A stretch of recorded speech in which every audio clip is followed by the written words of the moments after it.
Right, so the United Kingdom, under what passes for leadership when we have Keir Starmer as Prime Minister, has found itself in a right mess, all of its own making, as per usual. Only a truly inept politician could make such a hash of things as he's done, torn as we now are between rhetorical commitments to justice abroad and authoritarian tendencies at home. On the international stage, Keir Starmer's Labour government pledged to recognise a Palestinian state at the upcoming United Nations General Assembly in September, but only if Israel don't meet his very specific criteria. Domestically, however, that same government invoked anti-terrorism legislation to proscribe Palestine Action, a direct action campaign group targeting British complicity in Israeli arms production. Well, you can't reconcile the two, can you? And Starmer is lying to us over one of these things. And we can guess which one that would be, can't we? The recognition of a people's right to sovereignty cannot coexist with the criminalisation of their advocates.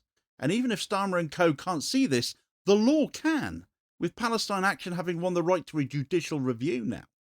But equally, the law can be abused. And it is, it seems, with a group of lawyers trying to paint recognition of Palestine as actually illegal. So are they giving Starmer a way out of his promise already? Or is this just desperation from a bunch of now very desperate defenders of a genocidal apartheid state? Right, so Keir Starmer's recognition pledge of Palestine, as we now know, is not unconditional. The pledge is riddled with vague prerequisites before he will actually do it, so he says. The Prime Minister has tied recognition to a nebulous set of self-imposed criteria: a credible peace process, cessation of violence in Gaza, a halt to settlement expansion, and general progress towards a two-state solution. These conditions shift the burden of action onto the Palestinian people, at least in part, despite them being the victims, while simultaneously granting Israel an unspoken veto. There is no objective threshold by which these conditions can be measured, allowing Starmer to move the goalposts indefinitely. In essence, recognition is no longer a statement of moral principle, but a reward Palestinians may be allowed to earn if their occupier decides to permit it. This framing inverts the logic of international justice completely. Recognition has historically been used as a means to enable peace processes, not the other way round.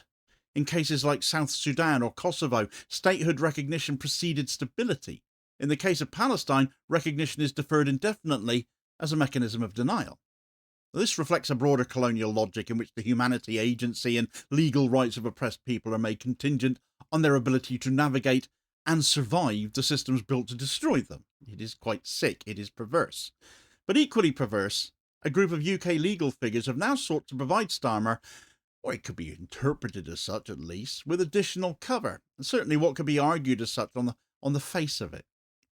You see, they've issued a letter warning that recognising Palestine may breach the Montevideo Convention on the Rights and Duties of States of 1933.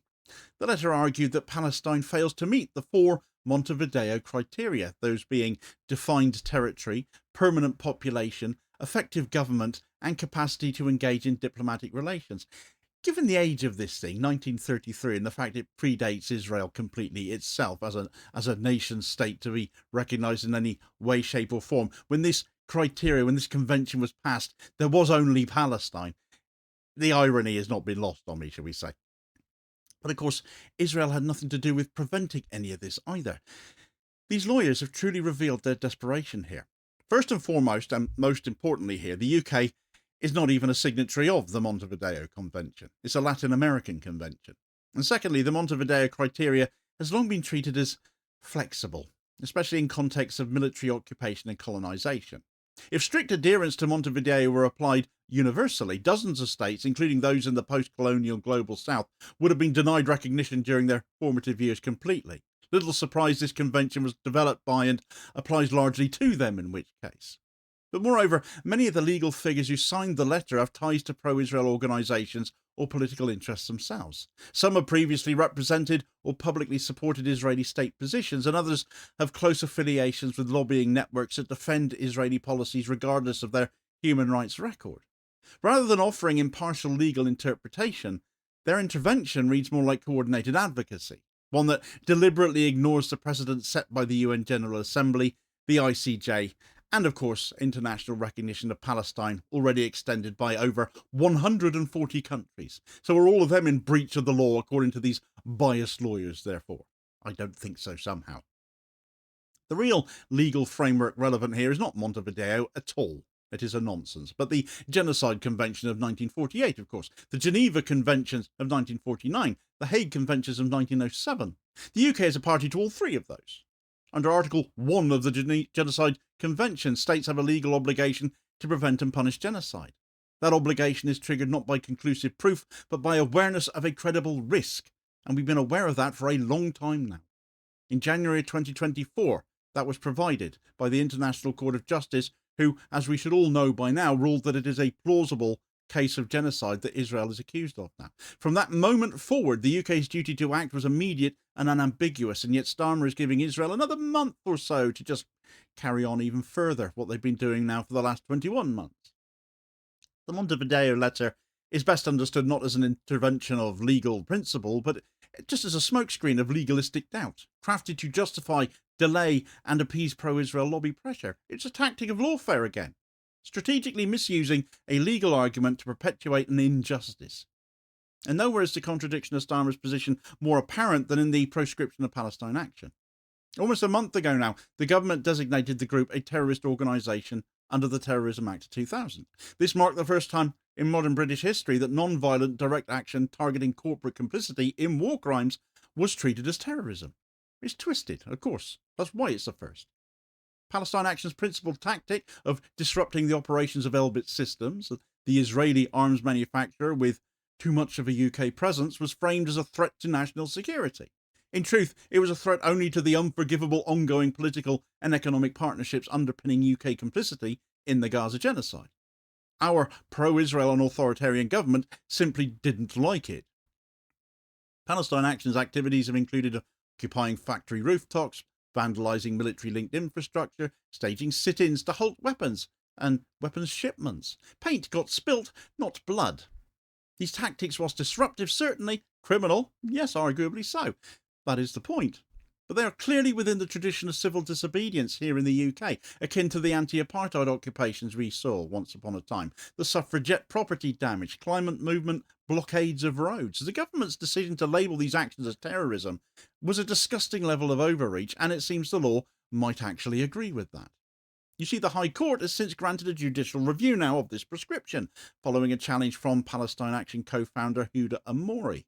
As reported by the likes of Al Jazeera and Middle East Eye, amongst others, the court found that serious questions do exist about the legality and proportionality of the ban. The United Nations Special Rapporteur on Counter-Terrorism and Human Rights has intervened in this case as well, having already called for the proscription to be quashed because it's a nonsense, because it's authoritarian. And it's a crazy move for any government to do in the face of protest. If the court rules the proscription unlawful, and we have to wait until November for this now, it would not only invalidate the arrests of dozens of activists, it would expose the UK government as having abused terrorism law to silence political dissent. If the judge had granted a stay on the proscription order, that might have come now, but they didn't. So the group does remain illegal to support pending the outcome of that November review, pending that legal decision being quashed by the Home Office. Should the Starmer government lose, it would provide a judicial record confirming what activists and scholars have long alleged, and that is that the UK's counter-terrorism regime is being weaponised not to protect public safety at all, but to criminalise resistance to genocide.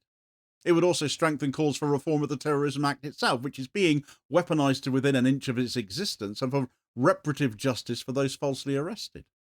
So this is not simply an overreach, it's a coordinated campaign to repress solidarity with Palestinians at the precise moment their survival is at stake. The UK is complicit in that. It sells weapons to Israel, it grants diplomatic immunity to war criminals even when they come to this country, and now criminalises those who resist that. These actions amount to active participation in the infrastructure of genocide denial, and a reckoning I sincerely hope is coming for our Zionist without equivocation PM over all of that. But delaying Palestinian recognition while Gaza is being razed to the ground is also not caution, therefore. It's yet more complicity on top of all of that. Every day of delay strengthens Israel's impunity and weakens the international legal system. It's one more step to there being nothing left of Palestine. The ICJ's ruling should have triggered an immediate shift in UK policy. It should have triggered recognition of that. It should have triggered sanctions and arms embargoes and legal proceedings. Instead, Starmer has offered conditions and calculations and caveats. Palestinian children are being starved to death under a siege that weaponises hunger. Hospitals are being bombed, aid convoys attacked, journalists murdered. The scale of destruction is so vast that human rights organisations struggle to document it in real time. Yet in the face of all of this, the UK's most visible domestic response has been the prosecution of activists who threw red paint at a weapons factory. The contradiction is unbearable for too many of us, isn't it? It reveals the sheer emptiness at the heart of Britain's foreign policy rhetoric, represented by humanitarian voids called Keir Starmer and David Lammy. While Starmer invokes international law to defend the likes of NATO or condemn Russia, he sidesteps it entirely when Israel is the perpetrator. He is a grotesque hypocrite, but this goes beyond just hypocrisy. It's a betrayal of the very legal order that the UK claims to uphold. A legal order we actually helped to draw up. There is now growing public awareness of this betrayal, though. Independent media led the way. The mainstream has gradually dragged its feet more and more to follow suit, in some instances to some extent, but only to an extent. The criminalisation of Palestine Action has provoked outrage across Britain's civil society, particularly amongst Muslim communities, youth networks, anti-war groups, Black and Asian diaspora movements. For many, Palestine is not an abstract diplomatic issue. It is a defining moral and political litmus test that this country has been failing for months. Eyes have been opened, at last, to the decades of persecution happening at Israel's hands in Palestine, in all the footage we've seen in Gaza and the West Bank as well. The camera never lies, after all. In ignoring this, though, Labour and this Labour government has sowed the seeds of its own unravelling. The emergence of Jeremy Corbyn's new party, widely expected to stand on a platform of international justice and unconditional support for Palestinian self-determination, poses a significant threat to Labour's electoral chances on the left. So too does the Green Party, particularly if it ends up being led by Zach Polanski, a Jewish anti-Zionist himself with a clear and principled stance on Gaza. These forces offer a political home to all of us who have already left Labour in disgust, but especially now from those disillusioned by Starmer's hypocrisy, and their appeal will only grow if Labour continues to criminalise protest while hedging on recognition. That pledge to recognise Palestine come September must become a millstone around Starmer's neck to follow through with, because with his track record for deceit, his word on this is not going to be enough. The political cost of backtracking on Palestine will not be limited to party approval ratings. It risks driving away entire voting blocs, especially amongst British Muslims and anti-racist campaigners, whose trust in Labour has already been sorely tested by the party's record on Gaza, on the likes of Prevent, and on protest rights. The sense of betrayal must become an existential crisis for Keir Starmer and the Labour Party. Starmer has, by any sensible measure, already failed, of course. All of what he is promising and still may backtrack on is woefully late. The UK should have immediately and unconditionally recognised the state of Palestine, following the examples of others in Europe, such as Ireland and Spain and Norway, and also South Africa further afield. It should have imposed a full arms embargo on Israel long ago, suspended trade agreements with companies complicit in war crimes, and publicly supported the ICJ and ICC's investigations into Israeli officials. It should never have prescribed Palestine Action. It should have made their actions unnecessary and reaffirmed the right to protest against genocide. And it should have done so not in the next month or when conditions allow in Starmer's head, but in January of last year, when the genocide ruling was issued by the ICJ. So to delay ever since has been to endorse. To equivocate is to collaborate. Recognition is not a reward to be earned. It is a legal status to be acknowledged. Protest is not extremism. It's the last defence of democracy, and without it, we no longer live in one. Starmer's government, by pretending otherwise, is not standing aside from history, it's standing on the wrong side of it. You cannot claim to support a people's liberation while criminalising those who fight for that. You cannot invoke international law while disregarding its most fundamental imperatives. You cannot promise recognition while delaying justice for those facing extermination. The judicial review of Palestine Action's ban will test not only the legality of one government decision, but the integrity of Britain's democratic institutions. Where some vested interest lawyers try to give Starmer a way out here, it can be argued, based on a convention that doesn't even apply to the UK, he has a choice to remain complicit and suffer a major reckoning that I hope is still coming. Certainly I hope is coming off the back of the judicial review, because to make him do the right thing, maximum pressure will be required, making recognition of Palestine as conditional as he proves that alone, without criminalising those campaigning for it at the same time. For more on those conditions and the fallout from that Starmer is now facing, managing to do something so many of us have wanted for so long, yet at the same time still managing to make us all hate him even more for it, check out the details in this video recommendation here as your suggested next watch. Please do also hit like, share, and subscribe if you haven't done so already, so to ensure you don't miss out on all new daily content, as well as spreading the word and helping to support the channel at the very same time, which is very much appreciated. Holding power to account for ordinary working class people. I'll hopefully catch you on the next feed. Cheers, folks.